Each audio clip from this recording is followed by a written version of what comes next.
This will be my last video on YouTube. I have for some time now become very weary of the debate, and I feel it's time to call it a day. However, this channel will continue and will be maintained by others. To my Muslim friends I say, Lakum dinukum waliya din, or rather, waliya la din. I will, however, try to briefly answer the question I get asked most often. Why did you leave Islam?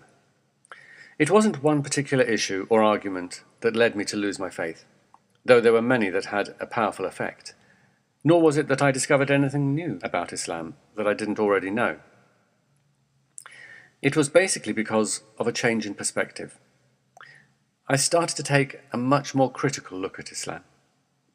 I'm not entirely sure how or what caused this change, but once it happened, the whole story Islam presented, and which I had for so long taken for granted, began to look increasingly absurd, and my faith slowly began to fall apart. The whole idea that God's ultimate aim for mankind is that they pick the correct, unfounded, dubious, and unsupported ancient claim, so he can eternally reward or roast them, who could easily provide undeniable and irrefutable evidence of his existence, and of what religion is true, but instead keeps himself hidden and ensures there is plenty of reasonable doubt, then makes the punishment for disbelief so obscenely excessive and cruel. A God who does not need worship, yet demands worship, who does not need to create, but does so for the benefit of his creation, even though most of these wretched creatures will not benefit from being created, who wants us to freely choose to love and worship him, yet threatens us if we don't.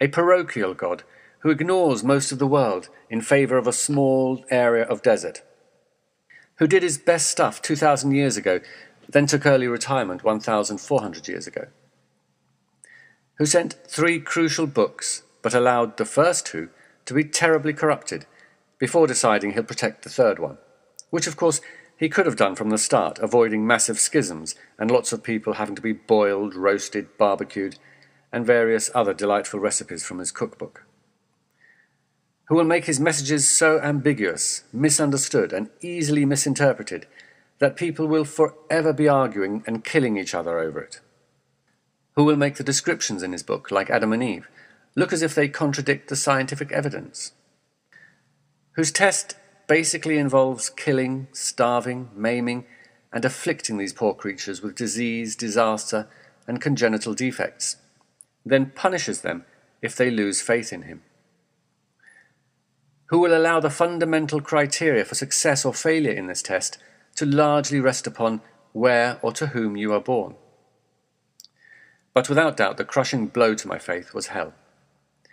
I simply couldn't believe that if there is a God, he would be so sadistically and pointlessly cruel to torture his flawed and limited creatures without end.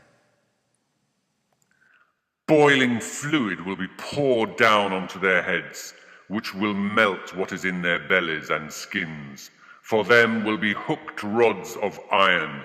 Whenever in their anguish they try to escape from hell, they shall be dragged back.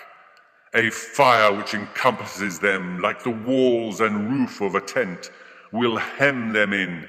They will cry out for help, but will be granted scorching water like melted brass that will scald their faces, dragged through scalding, fetid fluid and burnt in the fire.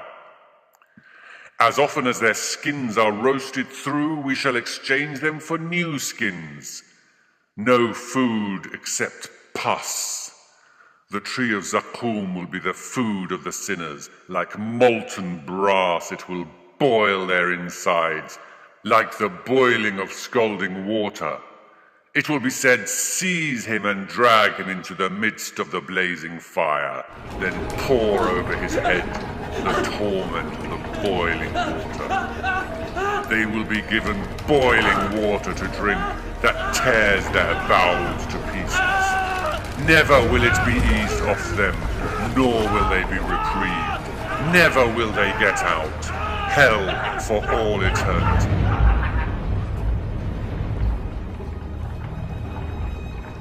To call a God who does this merciful is ridiculous beyond words. Once I looked at these verses with open eyes, my faith simply collapsed. And not because I totally reject the idea that there might be a God, but because if there is a God, I believed he must be better than this. For argument's sake, let's assume I have failed to comprehend God's wisdom. Then God can, of course, eternally roast my skin off, boil my brains, and melt my face over and over again for mistakenly thinking he would be better than this. But let us also, for argument's sake, assume that it is you who are wrong, and if there is a God, he has nothing to do with the descriptions in the Quran or the Bible for that matter. Then who is really insulting him? Is it I who believes God could not be a sadistic monster? Or is it you who believes he is?